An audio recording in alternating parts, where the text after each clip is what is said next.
Emotional weakness isn't sensitivity. It's cowardice disguised as self-awareness. You know exactly when someone disrespects you, but you swallow it silently. You know when you need to have a difficult conversation, but you make excuses. You know when you're being used, but you stay available because you're afraid of being alone. And then you cry alone afterward, hating your own inability to act. You call it empathy, being a good person, avoiding conflict. But it's fear of rejection, of confrontation, of being seen as difficult. And that fear is killing you inside, turning you into an emotional doormat for people who don't even respect you. Miyamoto Musashi faced 60 mortal duels and never showed emotional weakness a single time. Not because he didn't feel fear, pain, or doubt, but because he understood something fundamental that you haven't grasped yet. Emotional strength isn't not feeling. It's feeling everything and acting correctly anyway. He felt terror before duels, but entered the arena, felt pain from wounds, but kept fighting, felt temptation to quit when tired, but maintained discipline. The difference between warrior and coward isn't what they feel, but what they do despite what they feel. In 7 days using the samurai method, you can transform emotional reactivity into absolute control, but only if you're willing to be brutal with yourself. The modern therapy industry sold you the comfortable lie that you need to process your feelings, validate your emotions, respect your emotional boundaries. All lies. Musashi didn't wait to feel emotionally ready before a duel. He fought because that's what warriors do, didn't wait for fear to pass, acted despite fear. Emotional weakness is habit, and habits don't change with endless therapeutic conversations. They change with forced exposure training and action protocols under discomfort. The samurai method you're about to learn in the next few minutes isn't gentle, won't validate your feelings, won't make you feel better about yourself. It will make you stronger. And emotional strength repeated for 7 consecutive days breaks any victimization pattern. In the next 10 topics, you'll receive the day-by-day protocol for the 7 most important days of your life. This isn't abstract theory. These are specific actions that start tomorrow at 6 a.m., whether you're ready or not. Day 1 and 2, you'll have the conversations you've been avoiding for months. Day 3 and 4, you'll implement the samurai principle of no without explanation. Day 5 and 6, you'll use progressive exposure to intentional rejection. Day 7, you'll consolidate everything into a permanent system. On day 8, you won't be emotionally weak anymore. You'll be resilient. But this only happens if you start immediately after this video ends. Not tomorrow, not Monday. Now. The truth nobody tells you about emotional weakness. Emotional weakness isn't lack of emotional intelligence. It's not lack of empathy. It's not even lack of natural courage. It's the brain prioritizing short-term comfort over long-term respect. Every time you swallow disrespect to avoid confrontation, every time you say yes when you want to say no, every time you tolerate unacceptable behavior because confronting is uncomfortable, your brain is calculating 5 seconds of discomfort now versus weeks of apparent peace. And it chooses false peace. The problem is this false peace has brutal cost you pay every day without realizing. Every time you act with emotional weakness, you lose respect. First from others, who start seeing you as someone without boundaries and without self-worth. Then from yourself, which is infinitely worse because self-respect is the foundation of all emotional strength. And when you lose self-respect, the spiral accelerates vertiginously. You tolerate more disrespect because you no longer believe you deserve respect. You accept crumbs of attention because you think that's all you deserve. You remain in toxic relationships because you're afraid nobody else will want you. Musashi understood this 400 years ago without knowing modern neuroscience. He knew the moment between feeling emotion and acting is where the real battle happens.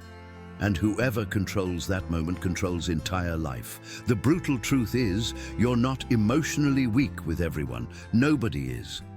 You have no problem saying no to pushy salesperson. You have no problem confronting waiter who got order wrong. You have no problem complaining when product comes defective or demanding correct change. Emotional weakness only exists in relationships where you value the other person's approval more than your own respect. With boss who can fire you, with partner who can leave you, with friends who can reject you, with family who can judge you, you trade dignity for temporary approval. And here's the mortal paradox that destroys lives. The more you act with emotional weakness, seeking approval, the less approval you receive because nobody respects doormats, nobody values those who don't value themselves, nobody desires someone who's available for everything. The 3 types of emotional weakness, and which one is yours? Type 1, the pathological people pleaser. This one cannot tolerate disapproval from others even for a second. Says yes to everything, overcommits, constantly sacrifices own needs, cancels own plans when others ask, all to keep everyone happy except themselves. Lives emotionally exhausted because constantly managing others' emotions and ignoring their own. Musashi saw dozens of these warriors who tried to please masters, colleagues, audience, expecting recognition that never came. They died in duels not from lack of technical skill, but because they hesitated at critical moment for fear of appearing too aggressive or offending opponent. If you're this type, your poison is need for universal approval that will never come because it's impossible to please everyone. You need the intentional rejection protocol you'll learn on day 5, where you'll purposely seek disapproval until becoming immune to it. Type 2, the reactive exploder. This one represses emotions and disrespect for weeks or months until exploding disproportionately at wrong moment with wrong person. Tolerates, swallows, then detonates entire relationship with explosion that destroys years of connection in minutes. Life's vicious cycle of submission followed by explosion, then guilt and back to submission. People around walk on eggshells because never know when bomb will detonate. Musashi despised these warriors who lost emotional control in battle because uncontrolled anger is weakness disguised as strength. Strong warrior establishes boundary at right moment with right calibration. If you're this type, your poison is lack of healthy pressure valve, an inability to confront small disrespects before they accumulate into explosive resentment. You need the calibrated confrontation protocol where you learn to establish small boundaries constantly before they become monsters. Type 3, the chronic avoider. This one simply disappears when emotional discomfort arises at any intensity. Ghosts difficult conversations, leaving messages unanswered, avoids people after conflicts by changing routes, changes subject when uncomfortable topics appear, pretends problems don't exist, hoping they'll magically disappear on their own. Each avoidance feeds the next until confronting anything becomes impossible and life becomes constant escape. Musashi also saw this and knew it was death sentence. Warriors who avoided certain opponents, certain situations, certain types of combat, and this avoidance progressively weakened them until facing any challenge became psychologically impossible, and they died in first inevitable confrontation. If you're this type, your poison is dangerous illusion that unconfronted problems simply disappear with time. They don't disappear, they grow like tumor until becoming terminal. You need the forced exposure protocol, where you face specifically what you most avoid, starting small and progressively increasing. Why processing emotions never works. Modern psychology taught you that you need to process your feelings, understand where they come from, validate them deeply before taking any action. This creates infinite cycle of analysis without execution that keeps you paralyzed indefinitely. You spend years in therapy exploring why you fear confrontation, tracing experiences back to childhood, understanding all the whys with academic depth, developing sophisticated emotional vocabulary to describe your fears. And after all this expensive and time-consuming process, you remain exactly as emotionally weak as before, because understanding fear's origin doesn't eliminate fear, just as understanding weak muscle's origin doesn't strengthen muscle. Action despite fear eliminates fear. Training under resistance strengthens muscle. There's no shortcut through analysis, only path through execution. Musashi didn't emotionally process terror before mortal duels. He didn't sit to validate his fear feelings, didn't seek to understand why he felt fear, didn't wait for terror to dissipate through profound insight. He simply entered duel feeling complete terror and discovered through action that he could fight perfectly well, even terrified. After doing this 60 times in life or death situations, terror decreased dramatically, not because it was therapeutically processed, but because it was repeatedly confronted, survived, and conquered through action. Neuroplasticity, brain's ability to rewire itself, doesn't happen on couch talking about feelings for hours. It happens on battlefield acting correctly despite feelings, proving neurologically that terrifying situation is survivable. You were trained to believe that acting before feeling emotionally ready is dangerous, is unhealthy emotion repression, is guaranteed future trauma that will eventually explode. Convenient lie that keeps you paralyzed for years and therapists employed indefinitely. The neuroscientific truth is exactly opposite. Correct action under intense emotional discomfort rewires neural circuits in ways simple conversation never can.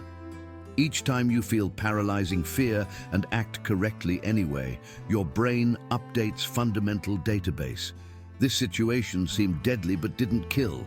This confrontation seemed devastating, but I survived intact. After sufficient repetitions of this action survival cycle, panic alarms stop automatically triggering because brain has massive empirical evidence you survive. But if you always wait for alarms to stop before acting, they never stop because brain never receives necessary evidence. Day 1 and 2 have the conversations you're avoiding. Next 48 hours aren't about feeling emotionally stronger through visualization or affirmations. They're about acting stronger, even feeling completely weak, trembling, terrified. Musashi before mortal duels felt absolutely everything: paralyzing fear, devastating doubt, overwhelming urge to flee and never return. But he physically positioned body in arena anyway, because he understood brain follows body, not the other way around. When you move body to position of strength, mind eventually follows even while violently protesting. Day 1 starts at 6 a.m., identifying what's the first difficult conversation you're avoiding. Could be with boss establishing boundary about workload, with partner confronting disrespectful behavior, with friend saying no without justification. You have until noon to initiate this conversation, not plan it perfectly for hours, simply initiate. Use Samurai 4-part protocol that eliminates ambiguity. First part is direct statement without excessive emotional preparation. We need to talk about X now, not when you have available time, not if you're comfortable, not sorry to bother, but clear statement. Second part is observable fact completely without exaggerated emotions or vague accusation. Dasu, you did Y 3 times this week on Monday, Wednesday and Friday. Third part is clear consequence of behavior. This won't continue happening because it's creating Z concrete problem. Fourth part is unilaterally established new boundary. From now on, when X happens again, I will do W immediately. And then you stop talking completely and await response without excessive justifying, without backing down, without softening because you felt uncomfortable with silence. If person reacts badly, explodes emotionally, cries manipulatively, threatens, you maintain position. I understand this is difficult for you to process. The boundary remains unchanged. Day 1, you'll feel physical trembling, heart racing like war drums, voice shaking, almost irresistible urge to back down and soften everything you said. These are just physical sensations of adrenaline preparing body for action, not orders you need to obey, not signs you're doing something wrong. You don't die from extreme emotional discomfort. That's neurological fact. Musashi entered 60 duels with exactly all these sensations amplified to maximum and survived 60 times because he didn't confuse sensation with reality. After first difficult conversation completed, you'll feel something completely surprising and unexpected, profound and immediate relief. Not because conversation was easy or well received, but because psychological weight of avoiding this conversation for weeks or months was infinitely greater than weight of finally confronting. Anticipatory anxiety is always worse than actual confrontation. At end of day 1, you write on paper, difficult conversation number 1 completed. I survived intact. This is concrete evidence brain processes differently than theory. Day 3 and 4, the samurai principle of no without explanation. You were socially conditioned since childhood to believe every refusal needs to come accompanied by elaborate justification and profuse apologies. I can't do this because... And then 3 paragraphs of detailed explanations, exaggerated apologies, verbal self-flagellation, offering alternative compensations. This isn't kindness or appropriate politeness. It's emotional weakness disguised as social consideration. Every time you excessively justify a simple no, you're signaling subconsciously, but clearly. My no is negotiable and reversible if you apply enough pressure, if you make me feel guilty enough, if you question my reasons with superior logic. And manipulative people, consciously or unconsciously, quickly learn to apply exactly that pressure because you taught them it works.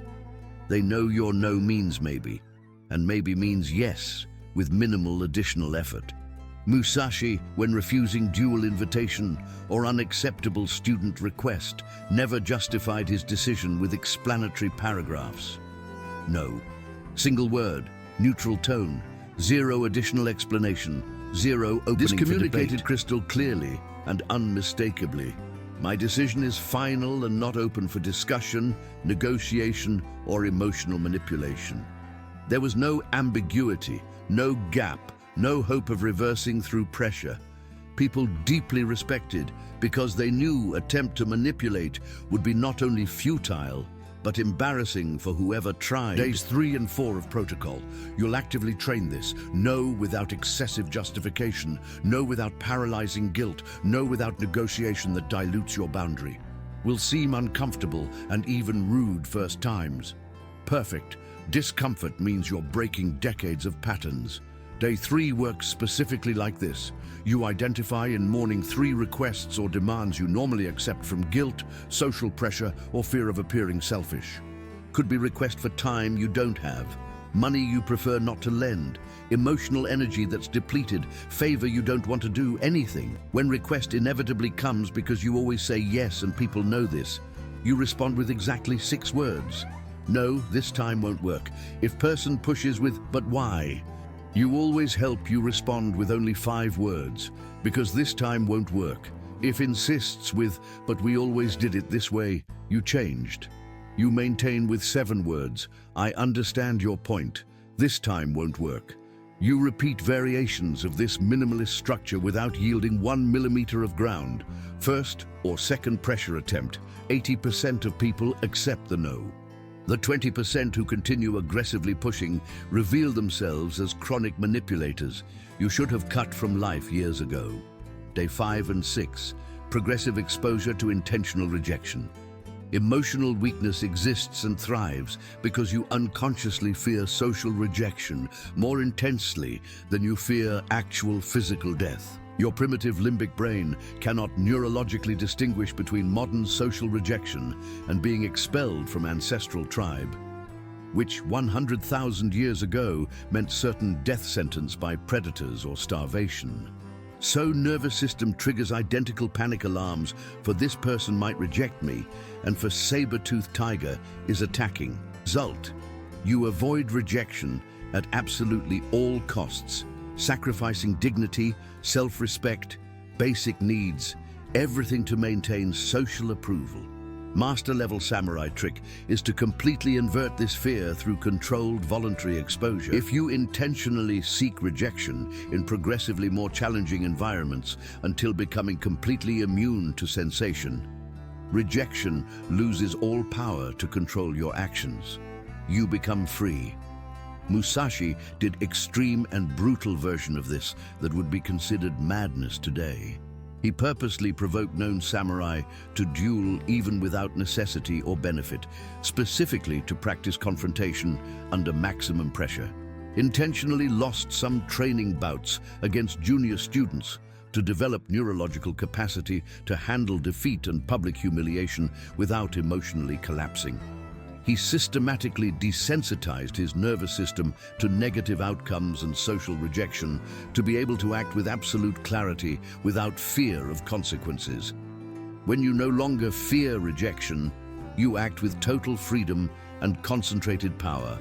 Days 5 and 6 of protocol. You do modern version of this training, progressively more challenging intentional rejection that rewires your fear circuits. Day 5, you execute specific protocol. Make 3 distinct requests you genuinely expect and even desire to be refused. Critical, cannot be requests you actually need accepted. Need to be requests specifically designed to generate rejection and discomfort. In coffee shop during morning, ask for 10% discount without reason or plausible justification. In store during afternoon, ask for obviously unavailable or absurd item with serious face. In messaging app, ask person you know superficially for inconvenient favor nobody would normally ask. Explicit objective isn't getting what you asked for. Objective is being rejected, a neurologically surviving sensation without collapsing. First rejection of day, you'll feel burning shame, heat rising in face, urge to disappear into floor. This is just evolutionary response of social mammal, not present reality, doesn't kill, doesn't physically hurt. You immediately note, rejection number 1, survived completely intact. Second rejection is neurologically 30% easier than first. Third is 50% easier than second. Pattern is breaking. Day 7, the 3 samurai questions. Day 7 isn't about adding even more practices and protocols to already overloaded routine.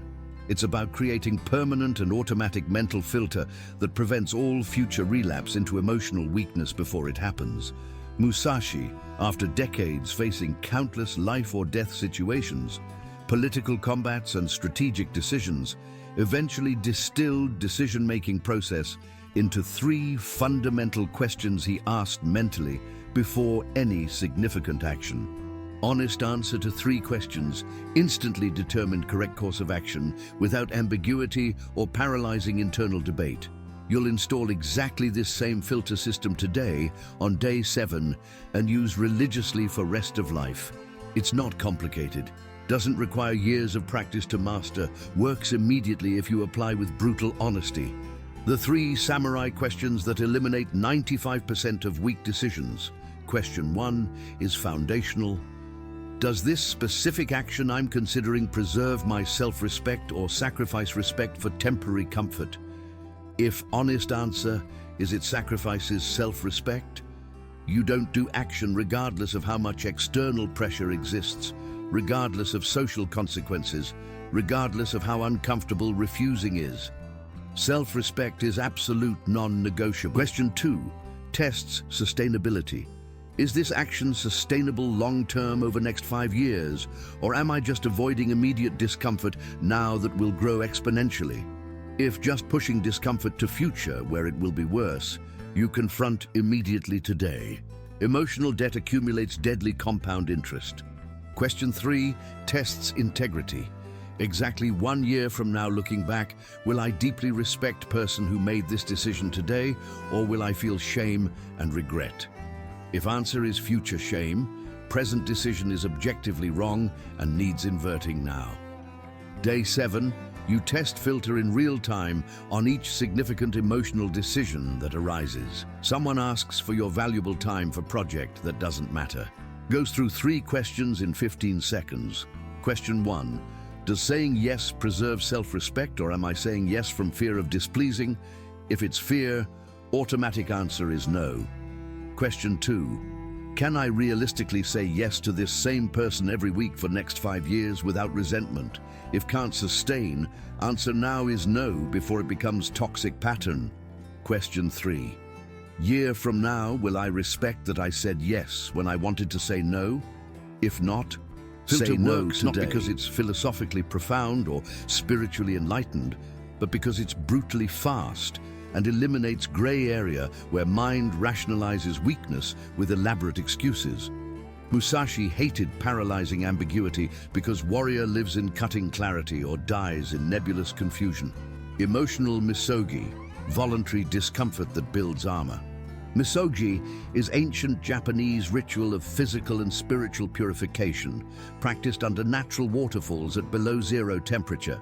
Practitioners stand under literally painful freezing water for 20, 30, sometimes 60 minutes until individual ego temporarily dissolves and only pure presence remains. It's not masochistic torture or toxic masculinity demonstration. It's intentional and scientific training of tolerance to extreme controlled physical discomfort. Musashi did extreme versions other warriors considered insanity. Waterfalls in harsh winter for hours when ambient temperature was below zero. Meditation in freezing caves without adequate clothing. Prolonged fasts during intense training. He understood principle modern neuroscience confirmed. Warrior who voluntarily endures extreme physical discomfort regularly doesn't fear trivial emotional discomfort of difficult conversation. Capacity to tolerate one type of discomfort neurologically transfers to capacity to tolerate another type. Nervous system completely recalibrates. Modern version of this, emotional misogi adapted for contemporary life, is daily voluntary exposure to small calibrated social discomforts that progressively recalibrate your nervous system and destroy emotional weakness at biological root. Not extreme physical discomforts that can cause real damage, are controlled emotional discomforts that are 100% safe but neurologically effective. 3 progressive difficulty levels to choose based on where you are today. Level 1, most basic but surprisingly effective. Initiate genuine 2-minute complete conversation with 5 total strangers during your normal day. Not polite, hi, and immediately fleeing. Real conversation, in coffee line, with open elevator, questions. Public transport, waiting room. What do you think about X current topic? Or what's your opinion on Y? First interaction will seem terrifying and impossible. Heart will race, mind will scream to abort. 5th interaction, same day, is neurologically neutral or even pleasantly stimulating. After 7 consecutive days doing this, initiating conversations with strangers becomes completely automatic and stress-free. You permanently broke neural association between initiating social interaction and perceived threat. Level 2, intermediate. Speak verbally in audible voice in every work meeting, class, or social gathering when your default impulse is staying comfortably invisible silent. Every time you have formed opinion, but strategically silence from fear of judgment, criticism, or simply unwanted attention, you lose confidence, vote in yourself, and reinforce weakness pattern. For 7 consecutive days, without exception, in every meeting, class, group dinner, you speak at least once substantially. Could be genuine question, relevant comment, contrary opinion, polite disagreement, vocal agreement. Specific content doesn't matter as much as breaking default silence. First times your voice literally trembles and you feel everyone watching. Excellent. That's recalibration happening in real time. After 7 days, speaking in groups becomes neutral. Level 3, advanced. Confront every micro disrespect immediately the moment it happens. 0 tolerance. 0 letting someone interrupts you mid-sentence. You stop completely and say calmly, "Wait, I was speaking and didn't finish." Someone makes subtle joke at your expense. You don't laugh along, respond directly, "I didn't find that funny." Someone consistently ignores your messages. You ask directly, "I saw you viewed my last 3 messages. Do you prefer I stop sending or is something happening?" 0 unnecessary aggression, 0 excessive emotion, just direct, calibrated, immediate confrontation. Relapse-proof system, the 3 protection layers. 7 days of perfect and disciplined execution are impressive and deserve genuine pride, but are completely useless for real transformation. If on day 8 you simply return to old patterns of decades as if nothing happened. Overwhelming majority of people complete intense transformation challenges.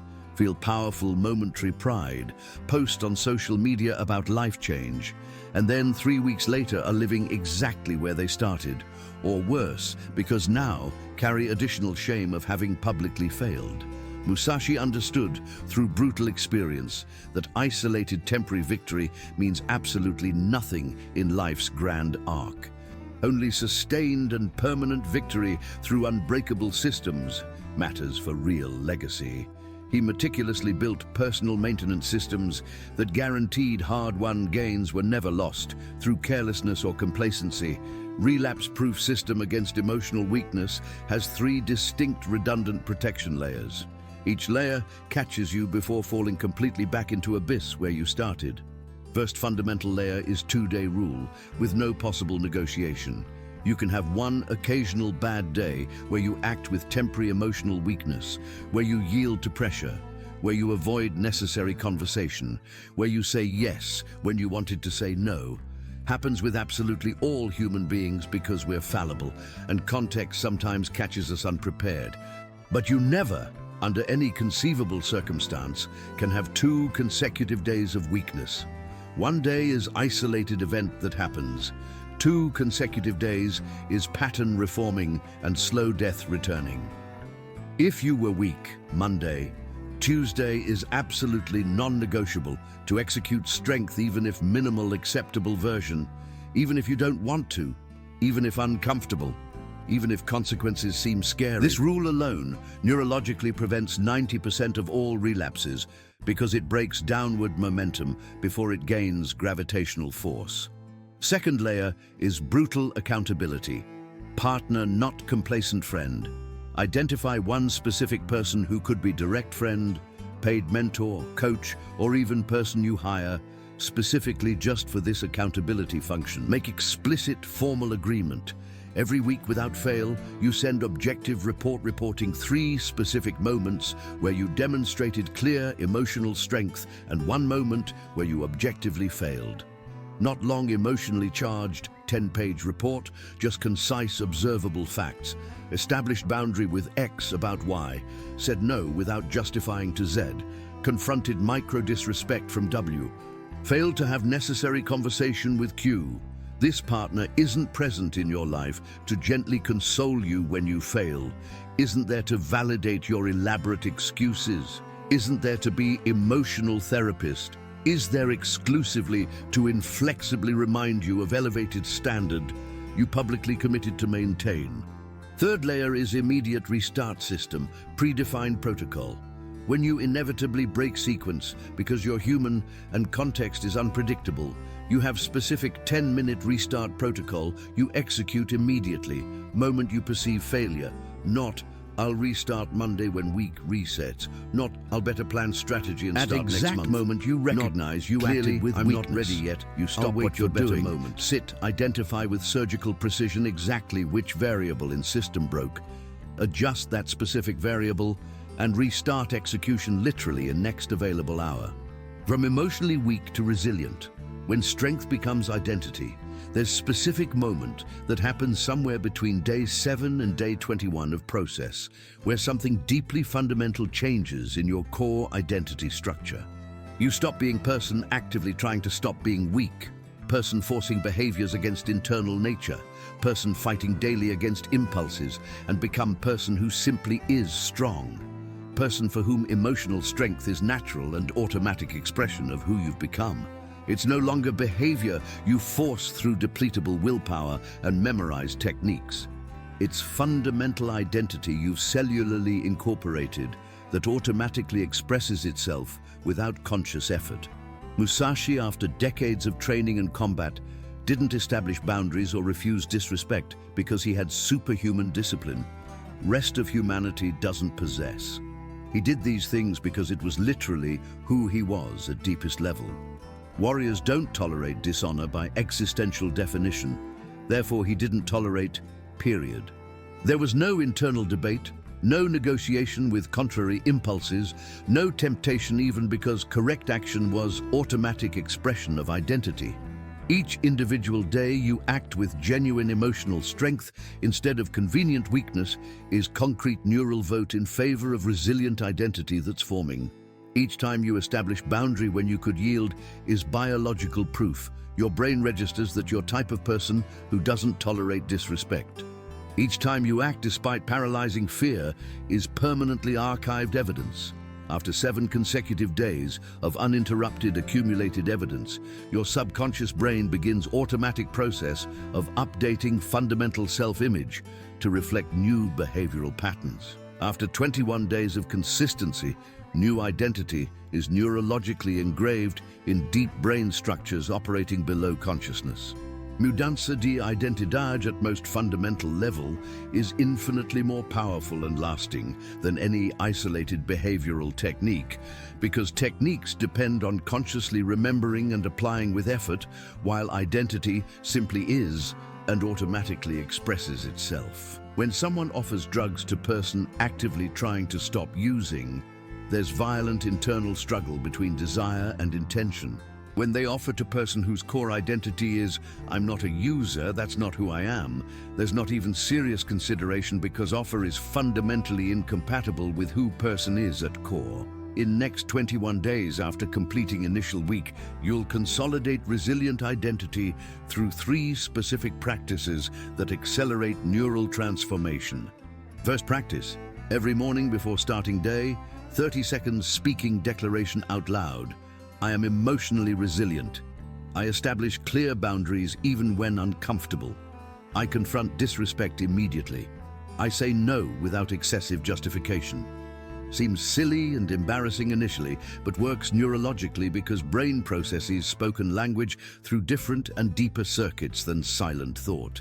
Second practice, every night without exception, physically write on paper 3 specific pieces of evidence from day proving you're resilient, not weak.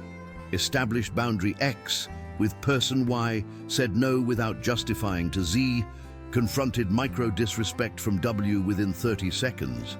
Visual accumulation of evidence on growing pages dramatically accelerates identity change. When someone casually asks how you are, always respond, "I'm strong," instead of "I'm fine," "I'm busy," or "I'm tired." Language you use to describe yourself literally shapes neural reality you inhabit. On day 21, look back and see that emotionally weak person who started this journey no longer exists. In their place stands someone Musashi would recognize as warrior.